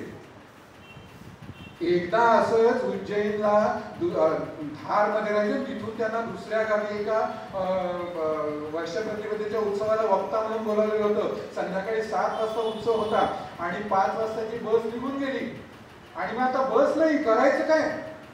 आणि मग बस गावामध्ये जिथे उत्सव होता तिथे आली. तिथे संघाच्या गणवेशामध्ये 2 जण उभे होते. त्या बसमधून आपल्याला पाहिजे ती व्यक्ती उतरली नाही म्हटल्यानंतर ती सगळी नाराज झाली, आता करायचं काय. पण मगाशी मी म्हटलं संघाचं बौद्धिक कसं असतं ते, त्यामुळे त्या मुख्याधिकाऱ्यांनी ठरवलं की आता आपणच बौद्धिक द्यायचं. आणि 7ला 10 मिनिटं कमी असताना दूरवरून त्यांनी बघितलं की एका सायकल जोरात सायकलला पायडल मारत गणवेशातली एक व्यक्ती घामाने चिंब भिजलेली येते आहे.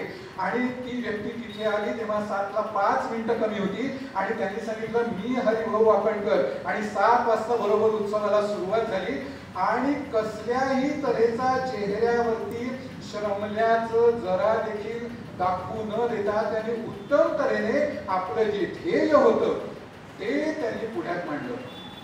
ध्यास एक साधका अंतरात ठेव तू, ध्यास एक साधका अंतरात ठेव तू, जाण यत्न देव तू, जाण यत्न देव तू, जाण यत्न देव तू, जाण यत्न देव तू. असो ध्रुवा परी तुझी लढते पावता, न पाप ताप ठावरी तुझं पाय साधका, साधनेत आपुल्या मग्न हो सदैव तू, जाण यत्न देव तू, जाण यत्न देव तू, जाण यत्न देव तू, जाण यत्न देव तू.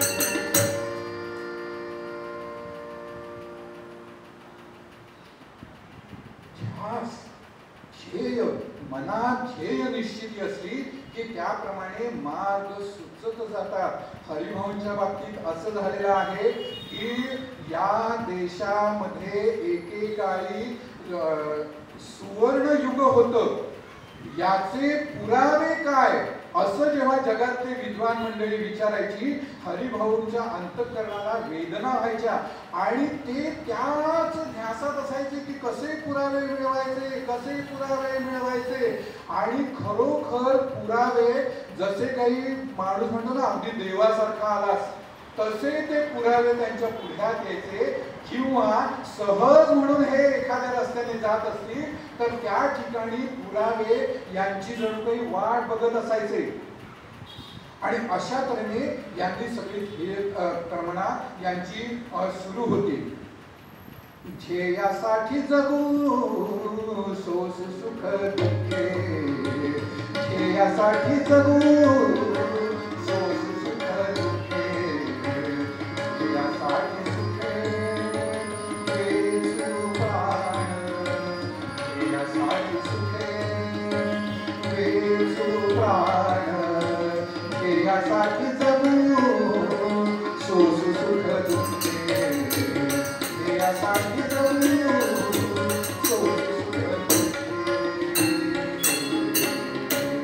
इंग्लंडमध्ये लंडनमध्ये एका संग्रहालयात ते गेलेले होते. त्या संग्रहालयामध्ये तिथे त्यांनी सरस्वतीची सुंदर मूर्ती बघितली आणि ती मूर्ती बघितल्यानंतर ते अत्यंत भावनाविवश झाले. हे सरस्वती नमन तुझ्या पदकमली, हे सरस्वती नमन तुझ्या पदकमली, हे सरस्वती नमन तुझ्या पदकमली. त्यांनी तिकडचीच आजूबाजूची फुलं तोडून आणली आणि त्या सरस्वतीच्या पुढे उभे राहून त्यांनी संपूर्ण सरस्वती सूक्त म्हटलं. त्या सरस्वती मातेची पूजा केली. तो जो संग्रहालयाचा प्रमुख होता तो अत्यंत भारावून गेला. अहो, त्या लोकांना पुढचं पूजा काय, सरस्वती सूक्त काय, काय त्यांचं सूक्त मला माहित नाही. पुंडलिक वरदा हा जरा ओलावा नसतो, पण याच्या अंतःकरणात ओलावा आला. त्याने हरिभाऊंना सांगितलं की तुम्ही हे काय केलं. त्यांनी सांगितलं की ही जी मूर्ती आहे ना, ही मूर्ती मी धारचा आहे. आमच्या भोज राजाकडची ही मूर्ती तुमच्या लोकांनी उचलून आणलेली आहे. या मूर्तीची हजारो वर्ष मी जे श्लोक म्हटले त्या श्लोकांनी पूजा केली जात होती. ती तुमच्या इथे आल्यामुळे तिची पुन्हा पूजा खुंटीत झाली. ती मी पुन्हा सुरू केली, ती मी आता केली. तो अत्यंत भारावला. तो म्हणाला तुम्ही या, मी एक दालन तुमच्यासाठी खुलं करतो. आणि त्यांनी त्या सगळ्यांसाठी ते दालन तो दाखवायचं नाही, ते खोली त्यांनी उघडली. त्या खोलीमध्ये भारतीयांच्या किंवा इंडियन लोकांच्या मार्फत किंवा इंडियन जे काही होतं, ज्या लोकांनी तिथे दैनंदिनी लिहिलेल्या होत्या, डायऱ्या लिहिलेल्या होत्या, त्या तिथे होत्या. हरिभाऊंनी सहज म्हणून चाळली. चाळता चाळता त्यांना एक डायरी दिसली. त्यांनी लक्ष वेधून घेतलं. ती होती वास्को द गामाची डायरी. कुणाची होती ती डायरी? वास्को द गामाची. आणि ती वास्को द गामाची डायरी म्हटल्यानंतर साहजिकच त्यांनी त्याची पानं चाळायला सुरुवात केली. एका पानावरती लिहिलेलं होतं की मी केप ऑफ गुड होपला वळसा घालून तिथे पोहोचलेलो होतो. त्यावेळेस मी भारतामध्ये निघालेलो होतो, पण भारतात जायचा रस्ता मला माहीत नव्हता. आणि तेव्हा कुणीतरी मला म्हणालं की तू असा तिकडे गेलास ना, तर तिथे एक बंदरावरती जहाज लागलेलं आहे. तुझं कसलं आहे जहाज? याच्यापेक्षा शतपटीने सुंदर जहाज तिकडे उभं आहे. आणि त्या उत्सुकतेने मी त्या जहाजाच्या जवळ गेलो आणि मला आश्चर्याचा धक्काच बसला, कारण खरोखरच माझ्यापेक्षा कितीतरी सुंदर ते जहाज होतं. आणि त्या जहाजाचा जो मालक होता तो तिकडे वाळवंटावरती म्हणजे त्या समुद्र किनाऱ्यावरती एक आराम खुर्चीवर आराम करत बसलेला होता. आणि तो तिकडे केरळचा असल्यामुळे फक्त त्याची डुंगी गुंडाळलेली होती, बाकीची सगळी लोक उघडीच असतात. तर तो तसा बसलेला होता आणि त्याच्याकडे बघितलं म्हणजे काय हा एवढा माणूस वाटत नाहीये मला.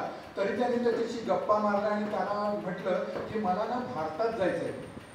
तो म्हणाला ठीक आहे जा ना. मग नको कोणी म्हटलंय? नाही मला रस्ता माहित नाही, हात तुझी, मग माझ्या मागोमागे. आपण नाही का रस्त्यामधून येताना मसुराश्रम कुठे म्हटल्यानंतर तिकडे गोरेगावला उतरल्यानंतर विचारतो, तेव्हा मग कुठेतरी म्हणतो हा चला मी ह्याच रस्त्याने सरळ जा आणि या माझ्या मागोमाग या. तसं तो म्हणाला की जहाज घेऊन माझ्या मागोमागे म्हणजे माझ्या जहाजात येऊन बस नाही सांगितलं. आणि खरोखर तिथे वास्को द गामा कलिकतला हा व्यापारी कलिकतचा होता. याचं नाव चंदन होतं. बऱ्याच वेळा चंदनाचा व्यापारी असं म्हटलं जातं. तर त्या व्यापाऱ्याचं नाव चंदन होतं. तो चंदन विकणारा व्यापारी नव्हता, तो मसाल्याचे पदार्थ घेऊन जाणारा व्यापारी होता. तो तिकडे पोचल्यानंतर तिकडचा झामोरीन राजा होता, त्याने त्याचं स्वागत केलं. आणि मग हा वास्को द गामा तिथून स्वागत वगैरे हार तुरे वगैरे सगळं छान छान घेतलं. काय त्याला धंदा करायचा असेल तो केला आणि तिथून तो निघाला. आणि त्याच्यानंतर तो अल्बुकर्क या वास्को द गामाने दाखवलेल्या मार्गाने आला. आणि आज केरळमध्ये जी सगळी वाताहत झालेली आहे त्याचं कारण हा अल्बुकर्क आहे. कारण त्याने सर्वात प्रथम केलं काय, आश्रय देणाऱ्या झामोरीला ठार मारला. आता आपला विषय तो नाहीये. आपला विषय असा आहे की हरिभाऊंनी ती वास्को द गामाची दैनंदिनी त्याच्यात काही सगळं बघितलं. म्हणजे अरे हा पुरावा आपल्या देशामध्ये आजही हे शिकवलं जात नाही. हरिभाऊंना अतिशय आश्चर्य वाटलं आणि ते त्यांनी पुराव्यानिशी सिद्ध केलं. आजच्या घडीला ती डायरी त्या वास्तू संग्रहालयातून गायब आहे. पुंडलिक वरदा हरी विठ्ठल. त्याच्यानंतर ते रोम मध्ये गेले. रोम मध्ये गेलेले असताना त्या रोम मध्ये देखील असंच घडलं. तो जो त्यांना जे सगळे रोमचं संग्रहालय दाखवत होता की नाही, त्या सगळ्या होत्या त्या मूर्ती बघता बघता हरिभाऊंना एकीकडे आनंद होत होता आणि एकीकडे त्यांच्या तळपायाची आग मस्तकाला जात होती. आणि त्यासाठी त्यांचा तो युरोपचा प्रवास होता. त्या प्राचीन संग्रहालयामध्ये फिरत असताना शेवटी सगळं संग्रहालय बघून बाहेर पडायची वेळ आली. तेव्हा तो मार्गदर्शक म्हणाला, काय सुंदर संग्रह आहे हा. हरिभाऊ म्हणाले, याच्यात सुंदरता ती काय. मार्गदर्शक म्हणाला, मग तुम्ही याला काय म्हणता. हरिभाऊ तितक्याच ठामपणे म्हणाले, मी याला म्हणतो लूट. तो थक्क झाला. लूट म्हणता? अहो इतक्या सुंदर सुंदर मूर्ती आहेत. आणि मग हरिभाऊ तितक्याच आक्रमकपणे ठामपणाने त्याला म्हणाले, काय तुम्ही या सगळ्या संग्रहालयातल्या इतक्या सुंदर सुंदर मूर्ती घडवणाऱ्याला त्याचा मोबदला देऊन आणल्यात का. नाही, तिकडच्या राजांचा पराभव केला आणि त्याला लुटलं आणि त्याच्यानंतर ह्या मूर्ती इथे आलेल्या आहेत. या मूर्ती घडवण्यासाठी तुम्ही स्वतःची काहीतरी एक पैसे देखील खर्च केले का. नाही, म्हणजे या कशा आहेत, या लूट म्हणूनच आलेल्या आहेत. आणि म्हणून गुपचूप पळवून आणलेले आहेत तुम्ही आणि त्या चांगल्या रीतीने फक्त तुम्ही इथे मांडलेल्या आहेत. आणि त्यामुळे याला लूट म्हणण्याशिवाय दुसरं काहीही आम्ही म्हणू शकत नाही. आणि मग हरिभाऊंच्या लक्षात आलं की हे सगळं नुसती तडतड करून चालणार नाही. समोरच्या व्यक्तीला, समोरच्या विद्वानाला, त्याला ज्या भाषेमध्ये समजेल त्याच भाषेमध्ये उत्तर द्यायचं असतं. किंवा कदाचित काही वेळा परस्परं विद्विषतां जनानां मौनं विधेयं सततं सुधीभिः. एक तर असं परस्परांचा द्वेषपूर्ण वक्तव्य करणाऱ्यांवरती गप्प राहायचं असतं.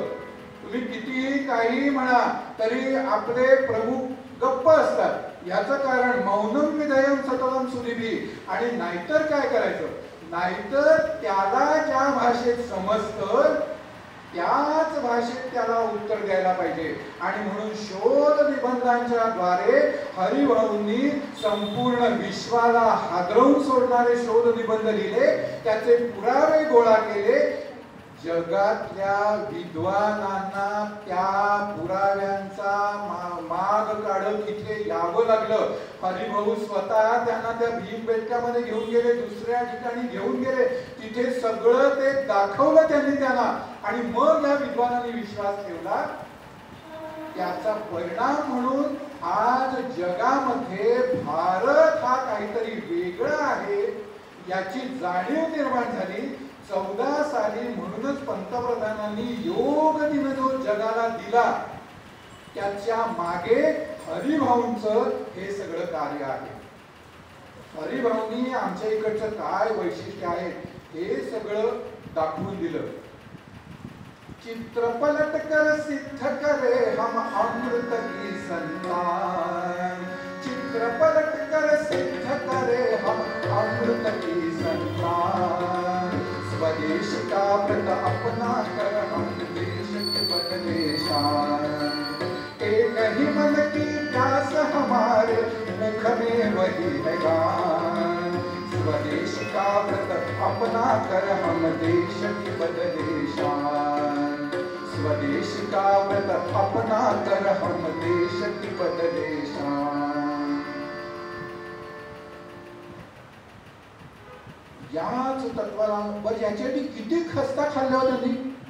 एकदा एके ठिकाणी त्यांना कुणीतरी सांगितलं की तिथे त्या टेकडीवरती भव्य प्रमाणात शंकरांच्या मूर्ती आहेत आणि त्या शंकराच्या मूर्ती आहेत म्हटल्यानंतर हरिभाऊ लगेच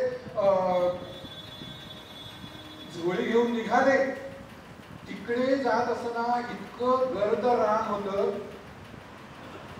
नदीच्या पल्याड बाई गर्द झाडी ताट तिथूनच जाई माझ्या माहेराची वाट. नदीच्या पल्याड बाई गर्द झाडी ताट तिथूनच जाई माझ्या माहेराची वाट. मग हरिभाऊंचं माहेर काय होतं ते शंकरांची स्थानं. आणि तिथून जात असताना त्या गर्द झाडीमध्ये जिकडे तिकडे जळवा होत्या. त्या जळवा या अंगावरती पडायच्या आणि जळवेनी एकदा नांगी खुपसली की डोंगळा असतो की नाही, डोंगळ्याला आपण असं बाजू काढलं तर ती नांगी निघू शकते त्याची, किंवा नंतर ती नांगी सुद्धा काढता येते. पण जळवांची नांगी एकदा आतमध्ये घुसली की अक्षरशः तो तिकडचा मांसाचा तुकडा काढावा लागतो, त्याच्याशिवाय जळवेची नांगी निघत नाही. आणि अक्षरशः त्यावेळेस हरिभाऊ त्या टेकडीवरती जेव्हा पोचले तेव्हा संपूर्ण शरीर, सगळ्या शरीरावरती जखमा झालेल्या होत्या. कारण जिथे जिथे जळू होती तिथे तिथे त्यांनी आपल्या जवळच्या ब्लेडनी आपलं अंग कापून घेतलेलं होतं. शिबीराजाने आपल्या मांसाचा तुकडा दिला होता. तसंच हरिभाऊनी आपल्या मांसाचे तुकडे तिथे टाकत टाकत त्या टेकडीवरती ते गेले. आणि तिथे गेल्यानंतर त्यांच्या शीण गेला, भाग गेला. त्या पंढरपूरच्या विठ्ठलाला बघितल्यानंतर सगळ्या वारकऱ्यांना जसं वाटतं तसं हरिभाऊंना वाटतं. आणि त्यांच्या सगळ्या शरीरामध्ये एक तऱ्हेचं चैतन्य निर्माण झालं. कारण त्या भव्य अशा शिवमूर्ती बघितल्या त्यांनी. त्या शिवमूर्ती बघितल्यानंतर त्या शिवमूर्तींच्या कानातलं कुंडल जे होतं ते तिथे पडलेलं होतं.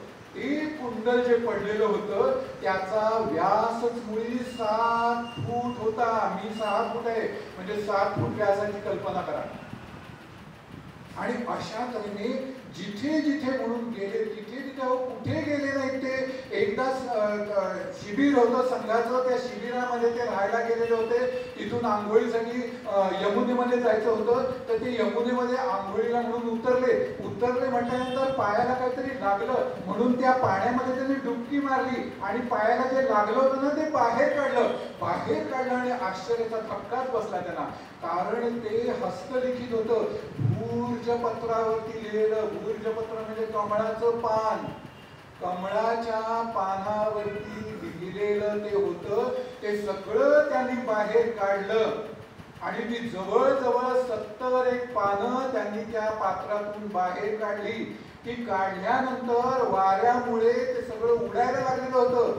त्यांनी आपल्या अंगातला शर्ट काढला, धोतर देखील पंचा गुंडलेला होता, तो पंचा देखील काढला. पंचाचं एक गाठोडं बांधलं, शर्टाचं दुसरं गाठोडं बांधलं आणि केवळ अंडरपॅन्ट वरती दोन्ही गाठोडी आपल्या डोक्यावरती घेऊन ते तिथून शिबिराकडे मार्गस्थ झाले. तिथे मथुरेमध्ये त्यावेळेस मासेमारीला बंदी होती आणि यांच्याकडची ती 2 गाठोडी बघितल्यानंतर लोकांना वाटलं याने मासेमारी केली की काय. कारण त्या गाठोड्यातल्या भूर्जपत्राला इतका घाणेरडा वास येत होता. त्यामुळे संपूर्ण इथे जरी ते उभे असले तरी तिथपर्यंत वास पारमाळता असं ते सगळं झालेलं होतं. आणि तिथून ते गेले पण त्यांनी त्यासाठी जरा देखील लाज बाळगली नाही. योगी लोकांची जी काही मानसिकता सांगतात ना ती मानसिकता ज्ञानेश्वरांनी आपल्या ज्ञानेश्वरीमध्ये मांडलेली आहे. वाचस्पतीचे निंबाळे सर्वज्ञता तरी जोडे परी वेळी माझी गडे महिने फेणी चातुर्य लपवी महत्व हारवी पिसेपण मिरवी आवडोनी. पंढरनाथ महाराज की. झोपले की काय? पुंडलिक वरदा श्री ज्ञानदेव पंढरीनाथ भगवान की. महत्व म्हणजे जे साधू वृत्तीचे असतात त्या साधू वृत्तींचं महत्व ज्ञानेश्वरांनी या ओवीतून 13व्या अध्यायातल्या 192 आणि 193 ही ओवी आहे या ओवीतून दाखवलं की ते पिसेपणाने लोकांना वाटतं अरे काय वेडा आहे की काय हा माणूस. आता बघा मला सांगा केवळ अंडरपॅन्ट वरती आणि ती 2 अत्यंत दुर्गंधी येणारी गाठोडी घेऊन ते आपल्या निवासस्थानाकडे गेले. तिथे गेल्यानंतर ती भूर्जपत्र त्यांनी सगळी संपूर्ण अंगणभर वाळत ठेवली आणि वाळत ठेवल्यानंतर ती वाळल्यानंतर त्याच्यावरचं एक त्यांनी सुरुवात केली. त्याची संगती लावली. कोणतं अगोदरचं कोणतं नंतरचं त्याच्यानंतरचं कोणतं असेल आणि अशी संगती लावल्यानंतर जेव्हा पहिलं पान त्यांना मिळालं त्यावेळेस त्यांच्या लक्षात आलं की हजारो वर्षांपूर्वी भूर्जपत्रांवर लिहिला गेलेला संगीत रत्नाकर नावाचा तो ग्रंथ होता आणि तो संगीत रत्नाकर ग्रंथ त्यांनी मिळवला आणि मग त्याच्यानंतर त्यांनी सगळं आयुष्य जे होतं हे याच साठी अर्पण केलं. आम्ही असू सुखाने पत्थर पायातील मंदिर उभारिणे हेच आमुचे शील. आम्ही असू सुखाने पत्थर पायातील आम्ही असू सुखाने पत्थर पायातील. असे हे सगळे पायातील पत्थर आहेत ज्यांनी आपल्याला मार्ग आखून दिलेला आहे. आपलं काम केवळ त्या मार्गावरून चालणं एवढंच आहे. आदरणीय तात्या जोगळेकर आणि भाऊराव पाटील यांनी पत्थर पायातील नावाची रोज 2 भाग आठवड्यातून रोज 2 वेळा भाग असं सुरू केलेलं आहे. आपण ते सगळ्यांनी ऐकायला पाहिजे. या सगळ्या महानुभावांची थोडक्यात इथे माहिती लिहिलेली आहे ती कधीतरी एकदा आपण बघितली पाहिजे. आपले असे सेल्फी काढून घेतो ना त्यापेक्षा या सगळ्यांच्या सेल्फी काढा आणि त्या आपल्या स्टेटसवर ठेवा आणि सगळ्या आपल्या तरुण तरुणींना दाखवा. कारण त्यांच्याकडून जर काही आपल्याला घडवून घ्यायचं असेल तर या सगळ्यांचा उपयोग होणार आहे. या कणाकणातून दिव्य तेज प्रकटेल हे राष्ट्र पुन्हा. माहितीये सगळ्यांना मोठ्याने म्हणा हे राष्ट्र पुन्हा. हे राष्ट्र पुन्हा विश्वात अजिंक्य ठरेल असं जर व्हायचं असेल तर या सगळ्या महानुभावांनी आखून दिलेल्या मार्गावरून आपल्याला मार्गक्रमणा करायची आहे आणि ही मार्गक्रमणा करत असताना आपण त्याच्यात कुठेही गलथानपणा येऊ देता कामा नये. आपण कुठेही त्याच्यात आपल्या मनामध्ये आळस शिरू देता कामाचा नाही आणि हे सगळं जर आपण केलं तर मग आपल्याला आपलं ध्येय आपण काय म्हणतो परम वैभवम नेतुमेतत् स्वराष्ट्रम. या देशाला पुन्हा वैभवाप्रत आपल्याला न्यायचं आहे. ते ध्येय आपण साध्य करू शकतो. हरिभाऊ सारख्यांनी पत्थर पायातील होऊन पाया घालून दिलेला आहे. आता त्याच्यावर कळस चढवण्याचं काम आपल्या पिढीचं आहे किंवा कळस चढवण्याचं काम आपल्या पुढच्या पिढीने करावं म्हणून मधले दुवा आपण आहोत हे विसरू नका. आणि असा दुवा आपण सगळ्यांनी साधायचा आहे. भले आपण आज मला दिसतंय की आता माझ्याकडे फार तर 2 जण तरुण दिसत आहेत मला पण बाकी सगळी निवृत्त मंडळी दिसत आहेत आणि निवृत्त मंडळी झाल्यानंतर सगळी जण मला नेहमी म्हणतात कीर्तन झाल्यानंतर की तुमचं कीर्तन ना कॉलेज विद्यार्थ्यांसमोर ठेवायला हवं होतं. मग जर कॉलेज विद्यार्थ्यांसमोर कीर्तन ठेवायला हवं होतं तर कुणी ठेवायचं? तरुणांना तर काही पडलेलीच नाही असं आपण म्हणतो, पण तसं नाहीये. तरुणांना कीर्तन हवंय. कॉलेजमध्ये संविधान या विषयावरती नुकतीच माझी कीर्तन सेवा झाली आणि सगळी तरुण मंडळी तेव्हा माझ्या पुढ्यामध्ये होती. त्यामुळे आता आपण निवृत्तीचं वय आपण काय करू शकतो? काही नाही. जे संघाचं काम करतायत किंवा संघाचं काम करत नसले तरी सुद्धा चांगलं काम करतायत. हिंदुत्वाला पुढे नेण्याचं काम ज्या ज्या व्यक्ती करतायत त्या त्या व्यक्तींचे नंबर मिळवा. त्यांना फक्त आत्ताच्या भाषेच्या अर्थ थँक्यू म्हणा. फक्त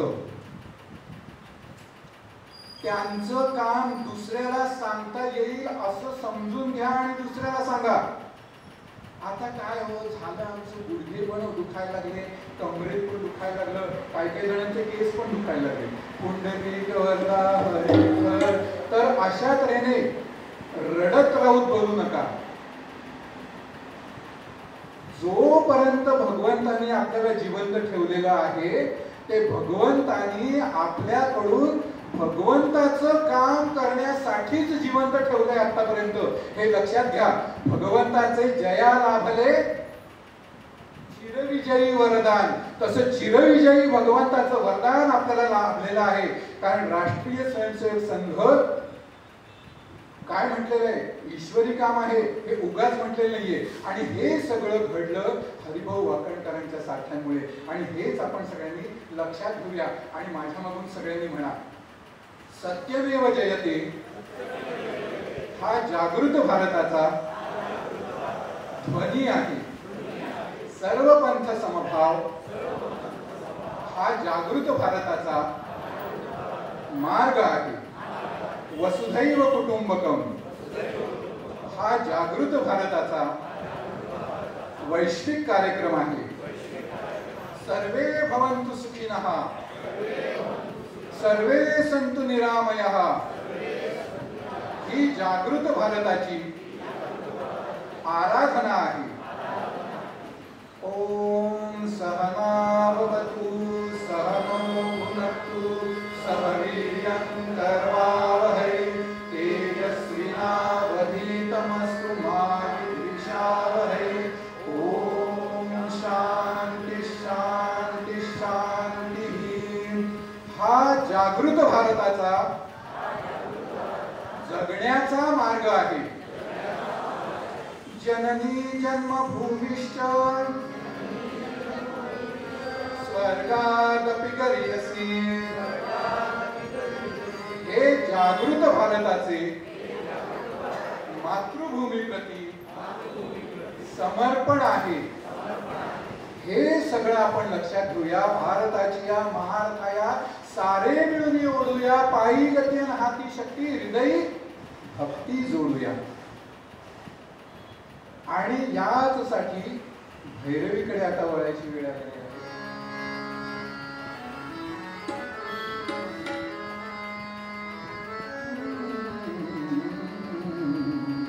बलसागर भारत हो विश्वात शोभुनिया हो, विश्वात शोभुनिया हो. हे कंकण करी बांधिले जनसेवे जीवन निधले. राष्ट्रार्थ प्राण ते उरले सिद्धमराया बलसागर भारत हो विश्वात शोभुनिया हो, विश्वात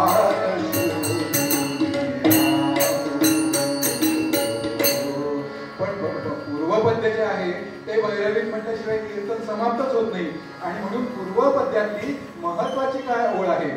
एका जनार्दनी संत संघटन, एका जनार्दनी संत संघटन, शक्ती आराधन निरंतर, शक्ती आराधन निरंतर, शक्ती आराधन निरंतर. आणि म्हणून त्या भगवंताकडे आपण सगळ्यांनी हेच मागणं मागूया.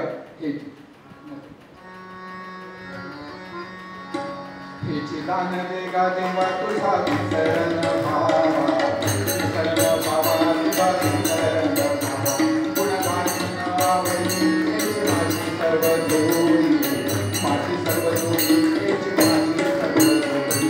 नलन विठ्ठल संपदा संत संग देवा सरा,